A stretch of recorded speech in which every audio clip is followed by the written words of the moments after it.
అవకాశం ఇచ్చిన దేవునికి మొదటిగా వందనాలు చెల్లించుకుంటున్నాను. అలాగే మాస్టర్ గారికి, అసోసియేట్ మాస్టర్ గారికి, సెక్రటరీకి నా వందనాలు. మరి దేవుడు 25 దినాలు దేవుడు మనిషి వాక్యాలతో మనల్ని బలపరిచాడు. మరి ఆత్మీయ మర్మాలు మనకి బయటపరిచాడు దేవుడు. మరి అదేవిధంగా ఈరోజు కూడా మరి దేవుడే మాట్లాడతాడని నేను అనుకుంటున్నాను. మరి చిన్న ప్రార్థన చేసుకున్నాను. ఎస్ఐనా మీకు వందనాలు, స్తోత్రములు తండ్రి. మహిమగల దేవుడవు రాజా, మీకు వందనాలు తండ్రి. ఈ సమయము నాయన అయ్యా మీ సమయం అయినట్లుగా ప్రభు పరిశుద్ధుడా అయ్యా మీరు కార్యములు సిద్ధించండి ప్రభా. మాలో మీరుండి నాయన అయ్యా తండ్రి అయ్యా నేను కాదు ప్రభా, నా జ్ఞానాన్ని కొట్టివేసి ప్రభా మీ యొక్క వాక్యము నాయన అయ్యా నా ద్వారా నాయన బిడ్డలకి వినిపింపచేయమని వేడుకుంటున్నాను తండ్రి. మీ ఆత్మతో నన్ను నింపి శక్తిమంతురాలుగా చేసి నాయన అయ్యా నాయన మీరే కార్యంను జరిగిస్తారని నమ్ముచు యేసయ్య పరిశుద్ధ నామమును బట్టి అడిగి వేడుకొచ్చున్నాను తండ్రి. మరి ఈ దినం నా యొక్క అంశం ఏంటంటే ఏ విధంగా పరిశుద్ధాత్ముడు మనలోనికి వస్తాడు, మరి పరిశుద్ధాత్ముడు ఏ విధంగా వస్తాడు, అలాగే మరి వచ్చిన తర్వాత మనం ఎలాంటి కార్యాలు అంటే మన యొక్క పితరులు అనేకమైన శూర కార్యాలు చేశారు. మరి అది కూడా మనం చూసుకుందాము. మరి మొదటిగా పరిశుద్ధాత్ముడు ఏ విధంగా మనలోనికి వస్తాడో నేను చెప్తాను. అందులో 4 అంశాలు ఉన్నాయి. మొదటిదిగా తిరిగి జన్మించుట. ఆల్రెడీ మనకందరికీ తెలుసు తిరిగి జన్మించడం అని అంటే ఒక చిన్న స్టోరీ చెప్తాను. అపోస్తలుల కార్యంలో 16వ అధ్యాయము 31వ వచనం, దానిలో స్టోరీ ఉంటుంది కదా. ఏం స్టోరీ? దేని ఎవరి గురించి ఉంటుంది? అది పౌలు శీలలు వారు వాక్యాన్ని ప్రకటిస్తూ ఉంటుండగా పుతోను అనే దయ్యం పట్టిన ఒక అమ్మాయి చిన్నది సోది చెప్తా ఉంటుంది. ఆ సోది చెప్తున్నప్పుడు వీళ్ళు వస్తుంటే ప్రతి దినము మీరు దేవుని కుమారులు, దేవుని వాక్యాన్ని చెప్పడానికి వచ్చారు అని వారిని వేధిస్తూ ఉంటుంటే అప్పుడు ఏం చేస్తాడు ఈ పౌలు ఆ సోది చెప్పే అమ్మాయిలో నుంచి ఆ దయ్యాన్ని వెళ్ళగొట్టినప్పుడు ఇంకా వాళ్ళకి కోపం వచ్చేస్తుంది. అక్కడ ఉన్న రోమియోలకి, అధికారులకి, న్యాయాధిపతులకి, న్యాయాధికారులకి వాళ్ళకందరికీ కోపం వచ్చేసి వాళ్ళు ఏం చేస్తారు, తీసుకెళ్ళి జైల్లో పెట్టేస్తారు. ఆ జైల్లో ఎంతగానో హింసిస్తారు. అయినప్పటికీ మరి వాళ్ళు స్తుతిస్తూ దేవుణ్ణి ఎంతగానో మరి అక్కడ స్తుతించడం చూస్తాం. వాళ్ళు ఏమాత్రము బాధపడరు. అయితే అక్కడ గొప్ప ఆశ్చర్యం జరుగుతుంది. ఏం ఆశ్చర్యం జరుగుతుంది? వాళ్ళు స్తుతిస్తుండగా అక్కడ ఏమవుతుంది? పునాదులు అదిరిపోతాయి. నిజంగా ఎంత గొప్ప కార్యం కదా. అప్పుడు ఆయన ఆశ్చర్యపోతాడు. ఎవరు?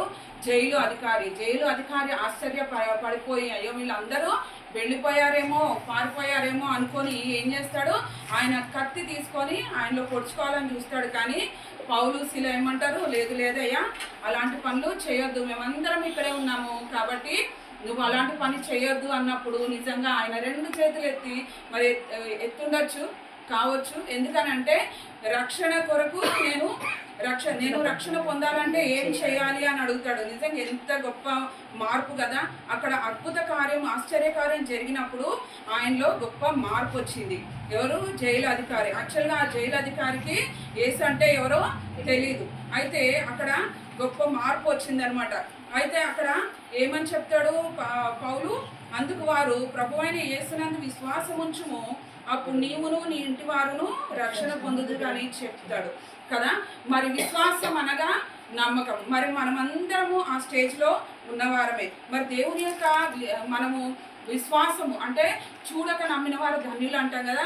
మరి అప్పుడైతే శిష్యులు చూశారు, నమ్మారు. కానీ మనమైతే ఇప్పుడు చూడక నమ్ముతున్నాము. అంటే మనం ఎంతగానో విశ్వసిస్తున్నాము. మరి అలాగే విశ్వాసం అంటే నమ్మకం కదా. మరి ఫస్ట్ స్టేజ్ అయితే మనది అయిపోయింది. ఆ ఫస్ట్ స్టేజ్ నుంచి నెక్స్ట్ మనం ఎక్కడికి రావాలి? ఇంకొక చిన్న ఎగ్జాంపుల్ చెప్తాను. ఏంటంటే యోహాను సువార్త 3వ అధ్యాయము 3 నుండి 6 వరకు చూసుకుంటే నేను చెప్పేస్తాను, మీరు చూడండి. నికోదేమను పరిసయ్యుడు. అక్కడ పరిసయ్యులు అసలు మామూలుగా అయితే నమ్మరు కదా. అక్కడ దేవుడు చేసిన సూచక్రియలు చూసి మొదటి సూచక్రియ కానా విందులో ఆయన ద్రాక్షారసంగా నీళ్ళని ద్రాక్షారసంగా మార్చిన తర్వాత ఆయనలో నికోదేము అనే పరిసయ్యుల్లో గొప్ప మార్పును చూస్తాడు ఏం మార్పు అది? నిజంగా ఈయన దేవుని కుమారుడే, నువ్వు అక్కడి నుంచి వచ్చిన వాడవే. అయితే నేను రక్షణ పొందడానికి ఏం చేయాలని అంటే తిరిగి జన్మించాలి అని చెప్పినప్పుడు, అయ్యో నా తల్లి గర్భంలోనే ఎలా మళ్ళీ వెళ్ళేది అని అడుగుతాడు. అలా అది కాదు, నువ్వేం చేయాలి అని అంటే నీటి మూలంగాను ఆత్మ మూలంగాను పరిశుద్ధాత్మ మూలంగాను నీవు బాప్టిజం తీసుకున్నప్పుడు నువ్వు తిరిగి జన్మించినట్లు అవుతుంది అని ఆయనకి వివరణ ఇస్తాడు. నిజంగా ఇంతమంది రీబర్త్ అనమాట, దాన్ని ఏమంటామంటే ఇంగ్లీష్లో రీబర్త్, రీజనరేషన్, మరి తిరిగి జన్మించుట.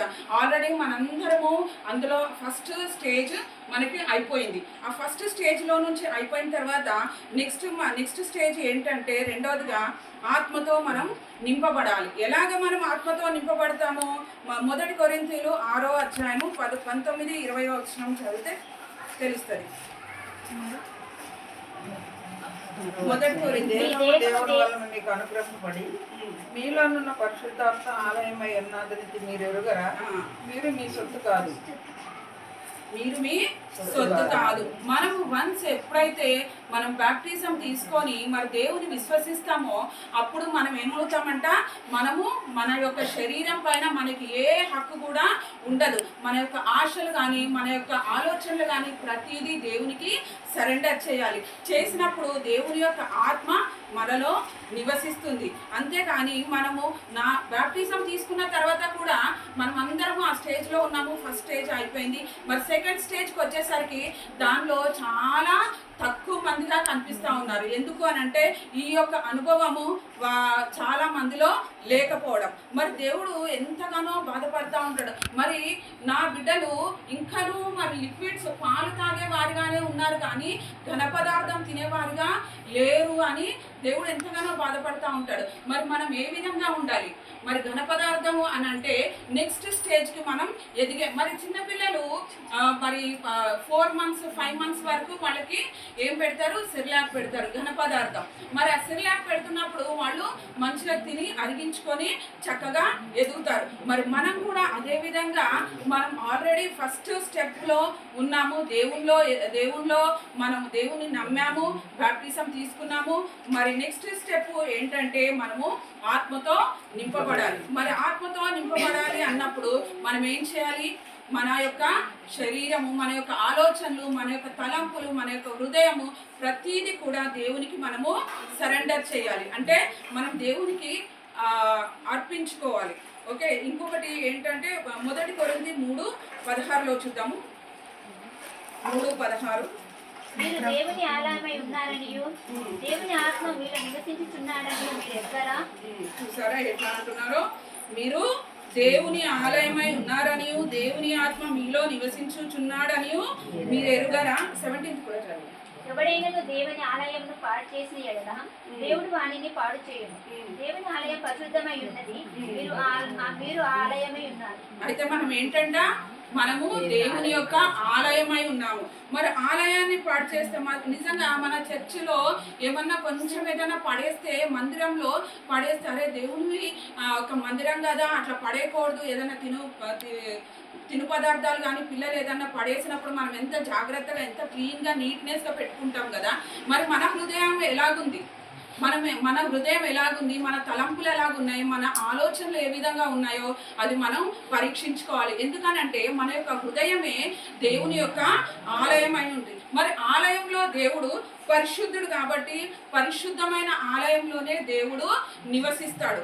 మరి ఆ విధంగా మరి దేవుడు పరిశుద్ధాత్మ తన యొక్క పరిశుద్ధాత్మను నింపుతాడు. మనం ఎప్పుడైతే తిరిగి జన్మిస్తామో వెంటనే మరి మనం ఎప్పుడైతే దేవునికి మన యొక్క సమస్తాన్ని సమర్పిస్తామో అంటే సరెండర్ చేస్తామో దేవుని యొక్క పరిశుద్ధాత్మ మనలోనికి వస్తుంది. మరి దేవుని యొక్క పరిశుద్ధాత్మ మనలోనికి వచ్చినప్పుడు మనల్ని ఏ విధంగా మరి తనలో ఉంచుకుంటుంది అనంటే నెక్స్ట్ ఏంటంటే నిగ్రహించుకొనుట, అంటే self control. How we can control అంటే మన యొక్క ఆశలు, మన లోకాశలు కానీ మన యొక్క తలంపులు ఏ విధంగా మనం కంట్రోల్ చేసుకోగలుగుతాము.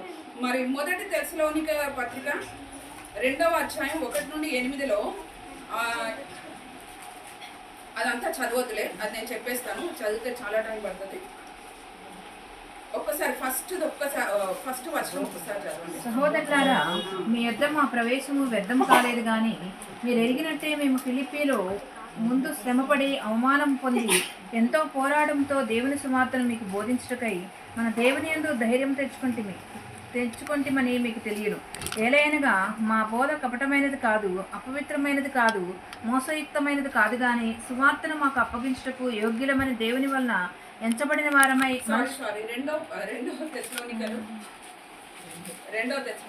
రెండో అధ్యాయం ఫస్ట్. సహోదరులారా, ప్రభువు దినం ఇప్పుడే వచ్చి ఉన్నట్టుగా ఆత్మ వలనైనను మాట వలనైనను మా యొద్ద నుండి వచ్చినదని చెప్పిన ప్రతి పత్రిక వలనైనను ఎవడైనను చెప్పిన యెడల మీరు త్వరపడి చంచల మనస్కులు కాకుండా వల్లనియు బెదరకుండా వల్లనియు మన ప్రభు అయిన యేసుక్రీస్తు రాకడను బట్టి మనము ఆయన యొద్ద కూడుకొనుటను బట్టి మిమ్మల్ని వేడుకొంచున్నాము. మొదట భ్రష్టత్వం సంభవించి నాశన పాత్రుడగు పాపపురుషుడు బయలుపడితేనే గాని ఆ దినము రాదు. ఏది దేవుడు అనబడినో ఏది పూజింపబడినో దాన్నంతటినీ ఎదిరించుచు దానికంతటికీ పైగా వాడు తన్ను తానే హెచ్చించుకొనుచు తాను దేవుడనని తన్ను కనపరుచుకొనుచు దేవుని ఆలయంలో కూర్చుండిన గనుక ఏ విధముగానైనను ఎవడనూ మిమ్మల్ని మోసపరచనీయకుడి. నేనింకను మీ యొద్ద ఉన్నప్పుడు ఈ సంగతులను మీతో చెప్పినది మీకు జ్ఞాపకం లేదా? కాగా వాడు తన సొంత కాలమందు బయలుపరచబడవలనని వానిని అడ్డగించినది ఏదో అది మీరెరుగుదురు. ధర్మ విరోధ సంబంధమైన మర్మము ఇప్పటికే క్రియ చేయుచున్నది, కానీ ఇదివరకు అడ్డగించున్నవాడు మధ్య నుండి తీసివేయబడు వరకే అడ్డగించును. అప్పుడు ఆ ధర్మ విరోధి బయలుపరచబడును. ప్రభు అయిన యేసు తన నోటి ఊపిరి చేత వానిని సంహరించి తన ఆగమన ప్రకాశము చేత నాశనము చేయును. అయితే ఇక్కడ ఏమని అంటున్నారంటే, అపోస్తలుడైన పౌలు తెస్సలోనికీయులకు వారికి లేఖ రాస్తూ పత్రిక రాస్తూ ఏమంటున్నారంటే, మీరు చంచల మనస్కులు కాకుండానట్లు. చంచల మనస్కులు అంటే చంచలమైన మనసు అంటే స్థిరమైన మనసు కాకుండా ఉండద్దు. ఎందుకు ఉండద్దు? ఎందుకు ఆ మాట వాడాడు అక్కడ అంటే, ఇక్కడ నేనే ప్రభువుని అని ఈ మధ్య ఇప్పుడు మనకి నిజంగా అబద్ధ బోధకులు ఎంతో మంది వచ్చారు కదా. మొన్న అక్కడ మనకి రీసెంట్గా ఒక 4-5 months బ్యాక్ కూడా అల్వాల్లో ఒక సిచ్యువేషన్ ఒకటి అయింది. అది ఏంటి అని అంటే, నేనే దేవుణ్ణి అని ఒక లేడీ ఏమన్నది, నేనే దేవుణ్ణి అని చెప్పుకుంటూ మరి అలాంటి అబద్ధ బోధకులు అబద్ధ ప్రవక్తలు బయలుదేరుతున్నారు, అబద్ధ క్రీస్తులు బయలుదేరుతున్నారు. మరి వాళ్ళు వచ్చి నేనే క్రీస్తుని, మీరు నన్ను నమ్ముకోండి, నేను తప్ప వేరే దేవుడు లేడు, ఆయన్నే నేను అని చెప్పుకుంటా వస్తున్నారు అనమాట. నిజంగా మరి అలాంటివి మనం ఏమాత్రం కూడా నమ్మకూడదు. ఎప్పుడు వస్తుందంటే దేవుని దినము, పాప పురుషుడు బయలుపడితేనే గాని ఆ దినము రాదు. పాప పురుషుడు అంటే ఎవరండి? శత్రువు. మా శత్రువు ఎవరు? సాతాను కదా. ఆయన బయలుపడితేనే గాని ఆ దినము రాదు. అయితే నేనే ప్రభువునాని వచ్చిన ప్రతి వారిని మీరు ఏమాత్రం కూడా నమ్మకూడదు. అబద్ధ ప్రవక్తలు అబద్ధ బోధకులు వస్తారు, అబద్ధ క్రీస్తులు వస్తారు. కాబట్టి మనం ఏం కలిగి ఉండాలి? వివేచన కలిగి ఉండాలి. మన ఆలోచనలు మన తలంపులు ఎప్పుడైతే దేవుడు పరిశుద్ధాత్మలో మనం స్వాధీనపరచబడతామో అప్పుడు మనకు వివేచన శక్తి అనేది దేవుడు ఇస్తాడు. ఆ వివేచన శక్తి ఇచ్చినప్పుడు మనము ఎవరు నిజమైన దేవుని బిడ్డలు, ఎవరు నిజంగా సువార్తను ప్రకటిస్తారో అది వివేచన చేసే వరము దేవుడు మనకు అనుగ్రహిస్తాడు అన్నమాట. కాబట్టి మనము చంచల మనస్కులం కాకుండా ఏ విధంగా ఉండాలంట? మనము ధైర్యం కలిగి అది ఏంటో మనం వివేచన చేసే ఆ యొక్క శక్తిని మనం దేవుణ్ణి అడగాలి. అయితే మరి నెక్స్ట్ ఇంకోటి ఏంటంటే, నెక్స్ట్ది ఎంపవర్మెంట్ అంటే అధికమైన బలము శక్తి కలిగి ఉండటం అన్నమాట. మరి పరిశుద్ధాత్మ ఉన్నప్పుడు, పరిశుద్ధాత్మ మనలో ఉన్నప్పుడు, పరిశుద్ధాత్మ మనలో పనిచేస్తున్నప్పుడు దేవుడు మనకు అధికమైన బలమును అధికమైన శక్తిని ఇచ్చే దేవుడు అయి ఉన్నాడు. మరి ఇక్కడ కొందరు పాత నిబంధన గ్రంథంలో కొందరు భక్తుల్ని, కొందరు న్యాయాధిపతులు, కొందరు లీడర్స్ని మనం చూడొచ్చు. మొదటిగా మనము జాషువాను చూసుకుందాము. యెహోషువ గురించి సంఖ్యాకాండము 27వ అధ్యాయము 18వ వచనం. సంఖ్యాకాండము 27వ అధ్యాయము 18వ వచనం అదొకటి చదవండి. అందుకు యెహోవా మోషేతో ఇట్లనెను, నూను కుమారుడైన యెహోషువ ఆత్మను పొందినవాడు, నీవు అతన్ని తీసుకొని అతని మీద నీ చెయ్యి ఉంచి. చాలు. అయితే ఇక్కడ ఏం జరిగింది అని అంటే, ఇక్కడ మోషే ఏం చేస్తాడంటే, మోషే తన ప్రజల్ని, ఇశ్రాయేలు ప్రజల్ని కనాను దేశానికి నడిపిస్తూ అక్కడ తీరా అక్కడికి అంటే అందులోకి వెళ్ళాడు మోషే, కానీ అక్కడ దూరం నుంచి యెహోవా దేవుడు ఆ ప్రాంతం అదే నేను ఇశ్రాయేల్ ప్రజల్ని నడిపించబోయే దేశం అని చూడు అని మోషేకి చెప్తాడు అనమాట. అయితే మోషేకి చెప్పిన తర్వాత అక్కడ ఏం జరుగుతుంది, మోషే ఆ యొక్క ప్రాంతానికి నువ్వు వెళ్ళవు, కానీ అక్కడ అది మాత్రం చూస్తావు. చూసిన తర్వాత నీ జనుల దగ్గర, నీ స్వజనుల దగ్గరికి నువ్వు చేరిపోతావు, అంటే నువ్వు చనిపోతావు అని దేవుడు చెప్తాడు. అయితే ఆలోచన చేస్తాడు మోషే. ఏమని ఆలోచన చేస్తాడు, మరి నేను చనిపోతే మరి ఈ ఇశ్రాయేలు ప్రజల్ని నడిపించేవాడు ఒక నాయకుడు కావాలి కదా, మరి ఆ నాయకుడు ఎవరు యేసయ్యా, ఎవరు దేవా అని మరి ఆయన అడిగినప్పుడు యెహోవా ఏం చెప్తాడు అంటే, నూను కుమారుడు ఉన్నాడు కదా, నూను కుమారుడు. అందుకు యెహోవా మోషేతో ఇట్లా, నేను నూను కుమారుడైన యెహోషువ ఆత్మను పొందినవాడు. మరి యెహోషువ ఆత్మను పొందినవాడు. దేవుడు నిజంగా ఎంత ఆశ్చర్యం అనిపిస్తుంది అంటే ఇవి వాక్యాలు చదువుతుంటే, మరి దేవుడు ఎలాగా చూస్ చేసుకుంటాడు అని అంటే, ఒక్కొక్కరిని ఎంత అన్ని క్వాలిటీస్ కలిగి వారి హృదయాన్ని, మరి దేవుడు యేసయ్యని తన కుమారుని పంపడానికి కూడా మరియమ్మని ఏ విధంగా చూస్ చేసుకున్నాడు కదా. మరి అంతమంది ఉన్నారు ఆ దేశంలో, ఆ ప్రాంతంలో అంతమంది ఉన్నారు, కానీ దేవుడు ఏం చేశాడు, తండ్రి అయిన దేవుడు మరియమ్మని చూసి ఆమె యొక్క దీనత్వాన్ని చూసి ఆమెని ఎంచుకున్నాడు. అలాగే ఇక్కడ ఎవరిని ఎంచుకున్నాడు, నూను కుమారుడు అయిన యెహోషువ. అంటే ఎవరి మనసు ఏ విధంగా ఉందో దేవునికి బాగా తెలుసు, కాబట్టి ఆయన ఎవరిని ఎంచుకున్నాడు, ఎవరిని ఎంచుకొని ఎవరి మీద ఆత్మను కురిపించాడు అని అంటే, యెహోషువ పైన ఆత్మను పెట్టి ఉన్నాడు. ఆత్మను పంపించిన, ఆత్మతో నింపబడ్డప్పుడు ఈయన సరైన వాడు, ఈయన నడిపిస్తాడు ఇశ్రాయేల్ ప్రజల్ని అనేసి దేవుడే, యెహోవా దేవుడే మరి సాక్ష్యం ఇస్తాడు యెహోషువ గురించి. మరి ఆయన ఆత్మ పొంది ఉన్నాడు. ఆ ఆత్మ లాస్ట్ వరకు ఆయన మరణం వరకు ఆ ఆత్మతోనే ఉన్నాడు. మరి నిజంగా ఆత్మతో ఉన్న అతను తర్వాత నెక్స్ట్ చూసుకున్నట్లయితే, ఇంకా నెక్స్ట్ అట్లా వెళ్ళిపోదాము, ఎందుకంటే మళ్ళీ టైం ఎక్కువైపోతుంది. నెక్స్ట్ ఇంకొకరిని చూద్దాం, ఒతినియేలు గురించి న్యాయాధిపతులు 3వ అధ్యాయము 10వ వచనంలో ఉంటుంది. ఒక్కసారి చదవండి, అదొక్క వచనం చదవండి. యెహోవా ఆత్మ అతని మీదకి వచ్చిన గనక అతడు ఇశ్రాయేళ్లకు న్యాయాధిపతి అయి యుద్ధమునకు బయలుదేరగా, యెహోవా అరామ్నా హారాయిము రాజైన కూషా నిశ్రాతాయిమును అతని చేతికి అప్పగించును. అతడు కూషా నిశ్రాతాయిమును జయించును. అప్పుడు 40 సంవత్సరములు దేశము నెమ్మది పొందెను. అటు తర్వాత కరాజు కుమారుడైన ఒత్నీయేలు మృతి నొందెను. అయితే ఇక్కడ ఎవరండి ఈయన? ఒత్నీయేలు. ఈయన ఎవరు? కనజు కుమారుడు. కనజు ఎవరో తెలుసా మీకు? కాలేబు యొక్క తమ్ముడు కొడుకు కదా ఒత్నీయేలు. అయితే ఆయనే ఫస్ట్ జడ్జ్ అనమాట. ఈ ఇశ్రాయేల్ ప్రజలకు ఆయనే ఫస్ట్ జడ్జు. అయితే ఇక్కడ సందర్భం ఏంటంటే, దేవుడికి ఇశ్రాయేలు చేసే ఘోరమైన కార్యాలు నిజంగా దోషులుగా ఉన్నారు వాళ్ళు. అయితే వారిని ఎవరికి అప్పగించాడు? కనానీయులకి అప్పగించాడు. అయితే వారికి అక్కడ ఏం జరుగుతుంది?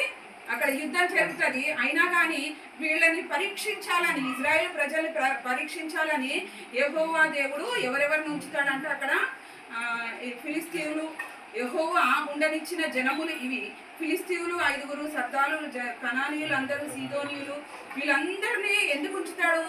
లెబనోను కొండలో నివసించు హివ్వీయులు, వీరందరినీ ఎందుకు ఉంచుతాడు అని అంటే, వారిని పరీక్షించడానికి. అయితే వీళ్ళు మాట వినకుండా ఉన్నారు, వాళ్ళు దోషులుగా ఉన్నారు, యెహోవా సన్నిధికి దోషులై ఉన్నారు. కాబట్టి దేవుడు మరి ఏం చేస్తాడు అని అంటే, యెహోవా దేవుడు ఒత్నీయేలుని ఎంచుకుంటాడు. ఒత్నీయేలు పైన ఏం కుమ్మరిస్తాడండి? ఆయన తన యొక్క ఆత్మను కుమ్మరిస్తాడు. ఆత్మను కుమ్మరించినప్పుడు అప్పుడు ఏం జరుగుతుంది? అక్కడ తన యొక్క ఆత్మ, దేవుని యొక్క ఆత్మ వచ్చినప్పుడు ఆయన బలము కలిగి శూర కార్యములు చేస్తాడు. ఏం శూర కార్యం చేస్తాడు? అక్కడ యుద్ధానికి బయలుదేరి అక్కడ ఎవరు ఆ రాజు పేరు ఏంటండి? నిషతాయిములు అతనిని తన చేతికి అప్పగిస్తాడు. మరి అది మామూలుగా అయితే అది ఆయన వల్ల పడదు, కానీ దేవుని యొక్క ఆత్మ ఆయనకు తోడుగా ఉండి మరి ఒతినియేల్ని ఏం చేసింది? జయాన్ని అనుగ్రహించాడు దేవుడు. పరిశుద్ధాత్మతో ఉన్నప్పుడు మరి ఏ కార్యం కూడా చేయకుండా ఉండలేరు. దేవునికి, మనుషులకు అసాధ్యమే, కానీ అది దేవునికి సమస్తము సాధ్యమే. ఆయన మామూలు మనిషిగా ఉన్నప్పుడు అది సాధ్యపడలేదు, కానీ దేవుని యొక్క ఆత్మ అతని మీద ఉన్నప్పుడు ఆయన గొప్ప కార్యం చేశాడు. ఆ యొక్క ఇశ్రాయేలుని వారి నుంచి విడిపించి మరి అప్పుడు 40 సంవత్సరములు ఆ యొక్క ఇశ్రాయేల్ ప్రజలు ఎంతో నెమ్మదిగా ఉన్నారనమాట. అయితే ఒతినియేలు ఆయన బ్రతుకు దినములన్నీ కూడా దేవుడు ఆయనలో నుంచి ఆత్మను తీసివేయలేదు, ఏ మాత్రం కూడా తీసివేయలేదు. ఎందుకంటే దేవునికి ఇష్టడుగా అక్కడ ఆయన ఉన్నాడు. దేవుడు ఎలా ఎంచుకుంటాడో చూడండి. మరి మూడోదిగా గిద్యోను. ఆల్రెడీ గిద్యోను గురించి నేను బ్రాంచ్ చర్చ్లో చెప్పాను, ఓన్లీ గిద్యోను గురించే చెప్పాను. మరి గిద్యోను నిజంగా మిద్యానీయులని మరి ఇంకొంత కాలమైన తర్వాత ఇశ్రాయేల్ ప్రజల్ని మిద్యానీయులకు అప్పగిస్తాడు దేవుడు. అప్పగించినప్పుడు అక్కడ ఒక గిద్యోన్ని ఎంచుకుంటాడు. ఆ గిద్యోను ఎవరు? యోవాషు కుమారుడు. ఎవరండి? యోవాషు కుమారుడు. అయితే ఇక్కడ 6th చాప్టర్ ఒకసారి 12th వర్స్ చదవండి. యెహోవా దూత అతనికి కనబడి, పరాక్రమం గల బలాఢ్యుడా, యెహోవా నీకు తోడై ఉన్నాడని అతనితో అనగా. అయితే ఇక్కడ ఏమంటున్నాడు? దేవుడు యెహోవా దూత అతనికి కనబడి పరాక్రమము గల బలాఢ్యుడా అంటే ఆయన యొక్క బలము గిద్యోనికే తెలియదు, తన యొక్క బలం తనకే తెలియదు, కానీ దేవుడు ఏమని సంబోధిస్తా ఉన్నాడు?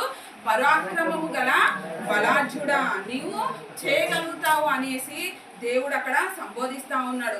అయితే దేవుని యొక్క ఆత్మ అతని మీద ఉంచి అతన్ని ఆవేశిస్తుంది. అతన్ని ఆవేశించి ఇక్కడ 34వ వచనంలో చూడొచ్చు మనం. 6వ అధ్యాయం 34వ వచనంలో యెహోవా అయితే యెహోవా ఆత్మ గిద్యోనును ఆవేశించినప్పుడు అక్కడ ఏం జరుగుతుంది? ఇప్పుడు యుద్ధానికి బయలుదేరుతారు. యుద్ధం ఎలా చేయాలా? మరి ఇప్పుడు ట్రైనింగ్ పీరియడ్ అన్నమాట వీళ్ళకి. ఈ యుద్ధం ఎలా చేయాలని అంటే ఇప్పుడు ఇశ్రాయేల్ ప్రజలందరినీ తీసుకెళ్ళి అక్కడ ఏం చేస్తారో కొండ దగ్గరికి రమ్మని చెప్తారు. ఆ కొండ దగ్గరికి వచ్చి ఎవరైతే భయపడతారో, ఎవరైతే వణుకుతారో వాళ్ళందరినీ పారిపోమని చెప్తాడు దేవుడు కదా. అయితే ఎవరు చెప్తారు? గిద్యోను చెప్తాడు. అయితే దేవుడు పరిశుద్ధాత్మ ఆవేశిస్తూ ఉంటాడు అనమాట. అయితే ఫస్ట్ స్టెప్ అదనమాట.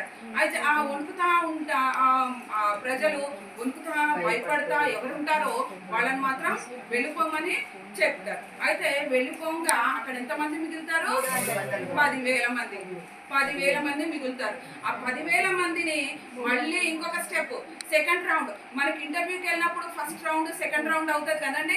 ఫస్ట్ రౌండ్లో కొల్లల మంది 1,00,000 మంది వస్తే దానిలో ఒక 10,000 మంది సెలెక్ట్ అవుతారు. ఆ 10,000 మందిలో మళ్ళీ ఇంకా ఫిల్టర్ చేస్తూనే ఉండాలి.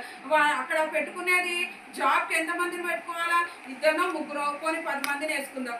10 మందిని ఆయన చేర్చుకోవాలి. ఆ 10 మందిని చేర్చుకోవడానికి 1,00,000 అప్లికేషన్స్ తీసుకొని 1,00,000 మందిని ఇంటర్వ్యూ చేసి దానిలో ఫిల్టర్ చేసి సార్ట్అవుట్ చేస్తూ ఉంటాను అనమాట. అయితే ఇక్కడ సెకండ్ స్టెప్కి వచ్చాడు ఆయన. సెకండ్ స్టెప్కి వచ్చి అక్కడ నీటి ఎయిర్ దగ్గరికి తీసుకెళ్ళి 10,000 మందిని ఏం చెప్తాడు అక్కడ ఆ కమాండ్ ఏంటి? ఎలా తాగాల? చేత్తో తీసుకొని తాగాల. కుక్క ఏ విధంగానైతే నీళ్లు గతుకుతుందో ఆ విధంగా చేసే వాళ్ళని నీవు ఉంచుకో, మిగిలిన వాళ్ళని నీవు పంపేసి అని చెప్తాడు. అయితే దేవుడు అక్కడ నిజంగా దేవుని యొక్క ఆ యొక్క టెస్ట్లో నిజంగా ఎంతమంది మిగులుతారంటే ఓన్లీ 300 మంది మాత్రమే మిగులుతారు. ఆ 300 మంది కూడా నిజంగా మరి వాళ్ళు మాత్రం భయపడకుండా మరి ప్రతి టెస్ట్లో పాస్ అయ్యి అంటే వీళ్ళకి జాబ్ వస్తుంది అని పెట్టుకుంటాడు అనమాట. ఎవరు? గిద్యోను. అయితే ఇక్కడ ఏం జరిగింది ఇప్పుడు? సరే, కుక్క గతికినట్లు తన నాలుకతో గతికి ఎవరైతే పాపం మోకాళ్ళ మీద పడిపోయి చేస్తారో వాళ్ళని అందరినీ పంపేసేయమంటారు. పంపేసిన తర్వాత లాస్ట్కి ఎంతమంది మిగులుతారు? 300 మంది మిగులుతారు. ఆ 300 మందిని ఈయన ఏం చేస్తాడంటే ఈయన ప్లాన్ అసలు పక్కా ప్లాన్ అనమాట. నిజంగా పరిశుద్ధాత్ముడు ఏ విధంగానైతే దేవుని గిద్యోనికి ఆదేశిస్తూ ఉంటాడో నువ్వు ఈ విధంగా చేయి ఈ విధంగా చేయని, ఆ విధంగా మరి 300 మందిని 3 పార్ట్స్గా డివైడ్ చేస్తాడు. 100 మెంబర్స్గా డివైడ్ చేసి 3 సైడ్స్ పెట్టేస్తాడు అనమాట. అది కూడా మధ్యరాత్రి తెల్లవారినప్పుడు ఏం చేస్తాడు? 3 సైడ్స్ పెట్టేసి వాళ్ళ యొక్క ఆయుధాలు కత్తులు కట్టారు లాంటి బూర, దివిటి, ఇంకా కుండ కదా. అసలు ఆ కుండ, బూర, దివిటి అవి ఏమన్నా పనికొచ్చే ఆయుధాలేనా? యుద్ధానికి వెళ్తే ఎవరన్నా తీసుకెళ్తారా? అవి తీసుకెళ్లరు. కానీ దేవుని యొక్క ఆత్మ కలిగిన వారు మరి దేవుడు ఏ విధంగానైతే అతనికి ఆదేశిస్తా ఉన్నాడో, పరిశుద్ధాత్మ ఏ విధంగా ప్రేరేపిస్తా ఉన్నాడో ఆ విధంగా గిద్యోను చేస్తూ వెళ్ళాడు. మరి అవన్నీ పట్టుకున్నారు. కుండ పట్టుకొని, దివిటి పట్టుకొని, బూర పట్టుకొని వాళ్ళు 300 మెంబర్స్ 100గా 3 పార్ట్స్గా డివైడ్ అయిపోయి 3 సైడ్స్ నిలబడితే అక్కడ ముగ్గురు గుంపులు ఉంటారు. ఎవరెవరు? ఎంతమంది ఉంటారు తెలుసా? ఇసుక రేణువులకు లెక్కలేని అంతమంది ఉంటారన్నమాట. ఎవరెవరు వాళ్ళు? మిద్యానీయులు, అమాలేకీయులు మరియును తూర్పువారు కదా. వాళ్ళందరిలో ఎంతమంది ఉన్నారు? ఈ 300 మందితో నేను ఎలా చేయాలి అని ఏమన్నా ఆలోచించాడా గిద్యోను? ఏ మాత్రం కూడా ఆలోచించలేదు, భయపడలేదు. ఏ మాత్రం కూడా ఇంత కూడా కొంచెం కూడా అమ్మో ఎట్లా అని అనుకోలేదు. కానీ ఏం జరిగింది అక్కడ? 3 పార్ట్స్గా వారిని 100గా డివైడ్ చేసేసి వారిని చక్కగా నిలబెట్టి నీవు దివిటీలు పట్టుకొని కుండని పగలగొట్టిన అందరూ ఒకేసారి చేయండి. నేను ఎప్పుడు చేస్తానో నన్ను చూసి మీరు కూడా చేయండి, అందరూ ఒకేసారి చేయాలని ఆదేశిస్తాడు. ఆదేశించినప్పుడు అప్పుడు వెంటనే అది పగలగొట్టిన తర్వాత బూరలు ఊదమని చెప్తాడు. మరి అప్పుడు ఏం జరుగుతుంది? ఆ కుండ పగలగొట్టి ఆ బూర ఊదినప్పుడు ఆ ముగ్గురు కూడా వారే కొట్లాడుకొని వారే నరుక్కొని చంపేసుకొని ఎంత వారే చంపేసుకొని నిజంగా మరి అక్కడ వీళ్ళు ఏమన్నా యుద్ధానికి వెళ్ళారా? లేకపోతే యుద్ధ ఆయుధాలు తీసుకొని వారి మీదకి నరకడానికి వెళ్ళారా? ఏది లేదు. కానీ దేవుని యొక్క పరిశుద్ధాత్ముడు ఏ విధంగా దేవుని యొక్క పరిశుద్ధాత్మ ఈ బిడ్డ పైన ఉండి ఈ యొక్క గిద్యోను పైన ఉండి పరాక్రమము గల బలాఢ్యుడా అని సంబోధిస్తాడు. నిజంగా నువ్వు చేయగలుగుతావు అని దేవుడు తనని ఏర్పరచుకొని తనను ముందుకు నడిపిస్తాడు. నడిపించిన తర్వాత చివరకు ఏం జరుగుతుంది? వాళ్ళు విక్టరీని పొందుతారు కదా, జయిస్తారు. వాళ్ళు ఎవరు జయిస్తారు? గిద్యోను వాళ్ళు జయిస్తారు కదా. అయితే దేవుని యొక్క ఆత్మ ఆయనను విడిచి వెళ్ళలేదు. ఆయన ఉన్నంత కాలము గిద్యోను దేశం మాత్రం నెమ్మదిగా ఉందంటారు కదండి.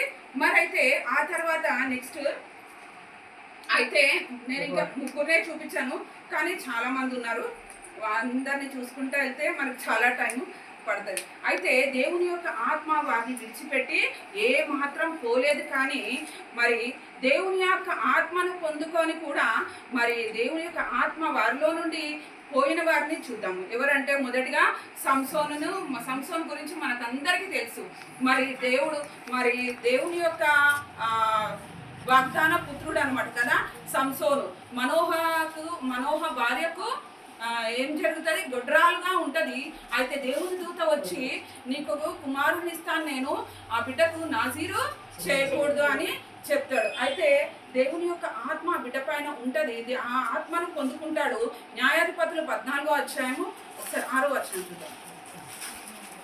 14 ఆత్మ అతనిని ప్రేరేపింపగా అతని చేతిలో ఏమీ లేకపోయినను ఒకడు మేక పిల్లని చీల్చినట్టు అతడు దాన్ని చీల్చాను. చాలు చాలు చాలు.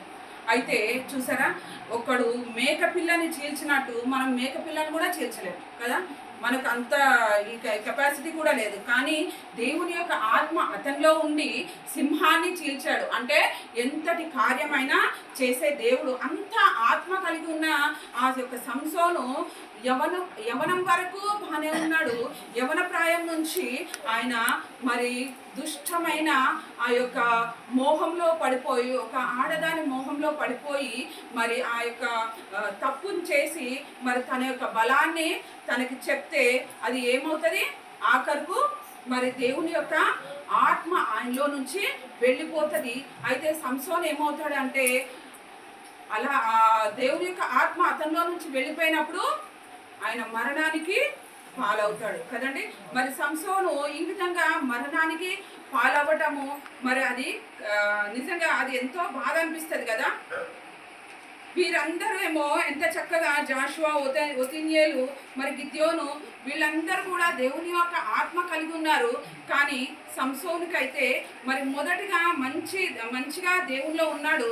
కానీ తర్వాత పరిశుద్ధాత్ముడు ఎందుకు వెళ్ళిపోతాడు, ఆయన యొక్క నిర్లక్ష్య స్వభావాన్ని బట్టి, ఆయన యొక్క దుష్ట హృదయాన్ని బట్టి మా దేవుడు పరిశుద్ధాత్ముడు ఆయనలో నుంచి వెళ్ళిపోతాడు. మరి ఇంకొక అతను కూడా సౌలు కూడా ఏం జరుగుతుంది, మొదటి సమూయేలు 10వ అధ్యాయము, మొదటి సమూయేలు 10వ అధ్యాయం 10వ వచనం. వారు ఆ కొండ దగ్గరకు వచ్చినప్పుడు ప్రవక్తల సమూహం అతనికి ఎదురుపడగా దేవుని ఆత్మ బలముగా అతని మీదికి వచ్చిండు. అతడు వారి మధ్య నుండి ప్రకటన చేయుచుండెను. అయితే ఇక్కడ సందర్భం ఏంటంటే సమూయేలు తైలపు బుడ్డి తీసుకొని, ఇక్కడ ఫస్ట్ 10వ అధ్యాయం స్టార్టింగ్ లో ఉంటది, సమూయేలు తైలపు బుడ్డి తీసుకొని తల మీద తైలం పోసి అభిషేకిస్తాడు.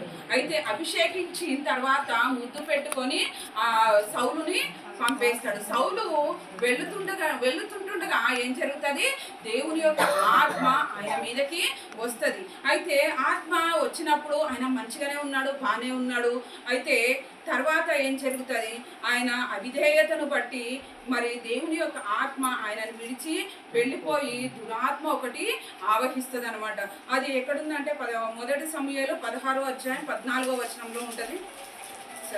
యెహోవా ఆత్మ సౌలుని విడిచిపోయి యెహోవా యొద్ద నుండి దురాత్మ ఒకటి వచ్చి అతన్ని వెరిపింపగా సౌలు చూసారా, యెహోవా ఆత్మ సౌలును విడిచిపోయి, ఎందుకు సౌలును విడిచిపోయింది, ఎందుకనంటే మరి దేవుని యొక్క ఆత్మను నిర్లక్ష్య పెట్టాడు, అవిధేయతను చూపించాడు, ఆయనకి విధేయత లేకుండా ఉన్నాడు. మరి ఎవరైతే నిర్లక్ష్య స్వభావంతో ఉంటారో, అవిధేయతతో ఉంటారో, దేవుని యొక్క ఆత్మ అక్కడ ఉండటానికి ఏమాత్రం కూడా ఇష్టపడదు. మనకు ఆదివారం కూడా మరి ఇంద్రాంటి ఏమని చెప్పారు, మరి దేవుని యొక్క మందసము అక్కడ బెసలేలు పైన దేవుని యొక్క ఆత్మను కుమ్మరించి మందసాన్ని చేయమన్నప్పుడు అక్కడ దేవుని యొక్క ఆత్మ బెసలేలు పైన కుమ్మరించినప్పుడు అక్కడ తర్వాత అదంతా చక్కగా చేస్తాడు బెసలేలు, మందసాన్ని ఏర్పాటు చేస్తాడు.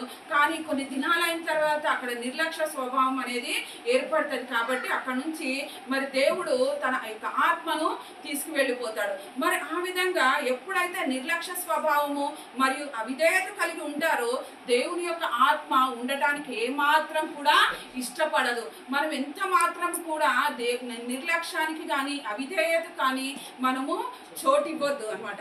అయితే మరి ఇంకొక అతను చూద్దాము. ఇప్పటి వరకు మరి దేవుని యొక్క ఆత్మ ఎవరిపైన నిలబడిందో చూసాము.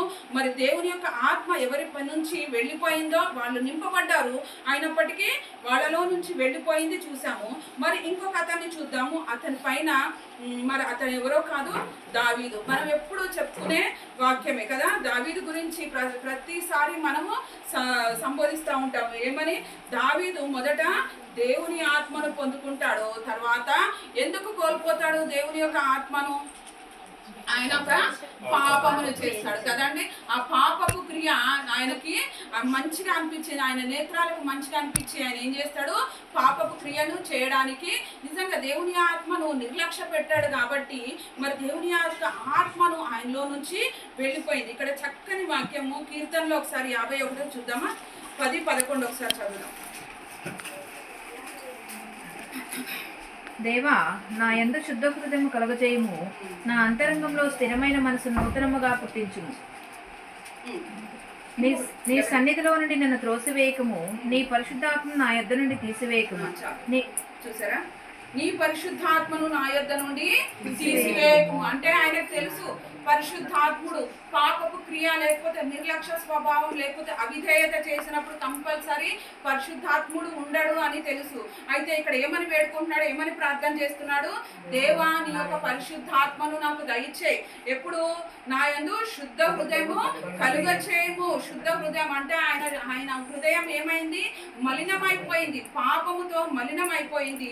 పాపపు ఆలోచనలు, పాపపు క్రియలు, పాపపు ఆలోచనలు, పాపపు తలంపులు వచ్చాయి కాబట్టి ఆయన ఏమని అడుగుతున్నాడు, మళ్ళీ యూటర్న్ తీసుకున్నాడు అనమాట కదా.